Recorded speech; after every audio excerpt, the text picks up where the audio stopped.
Hey guys, it's Mickey. I'm here with Mike with Mike's Exotics. Hello. And we're here at the Show Me Reptile show in St. Louis. And so Mike, how long have you been doing this? Ooh, depends. Do I start like the very first time I got in the knoll, or like do I have a professional contest? Let's talk about your first and all. I got my first knoll. I had to have been 5 or 6. I was living in Ohio, and my dad got a couple from the pet shop. And I think we actually managed to keep them alive for like 2 or 3 years, which is pretty remarkable for in a knoll. Yeah, in a knoll, kept by a 6-year-old. I had a lot of supervision, but we kept it in a 2-gallon hexagonal tank with a heat rock that took out about half the tank. It's remarkable that this thing survived as long as it did, but we know better now. Yeah, we're always getting better with our husbandry. So Mike, you do breed some animals. Mm-hmm. What are you working with now? I have a pretty weird, like, eclectic collection between me and my girlfriend Cheryl. She does the northern blue-tongued skinks. I've got Australian Woma pythons. We've got 4 or 5 species of colubrid we're working with right now.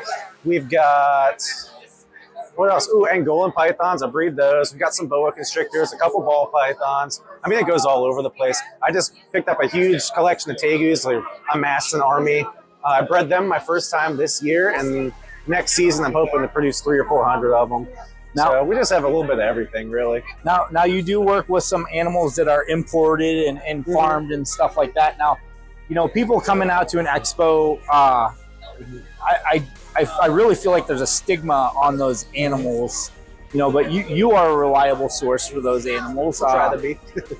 Can we talk about like some of the things that people should look for, if they're out at an expo and, they see somebody, you vet your animals very well, but not everybody does. So, you want to talk about some of the things people should look for? Yeah, I mean, the main thing is if you're looking at something, you're interested in it, ask if it's captive bred before you go any further. I mean, I'm not saying not to buy a wild-caught animal, but you need to know what you're getting into beforehand.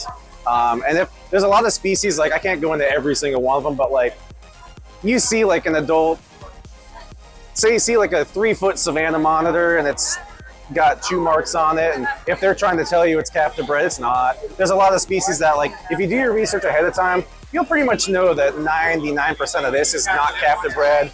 Or for example, with like a blue-tongued skink here, northern blue-tongued skinks from Australia, they are 100% captive bred in the United States because you cannot export them from Australia.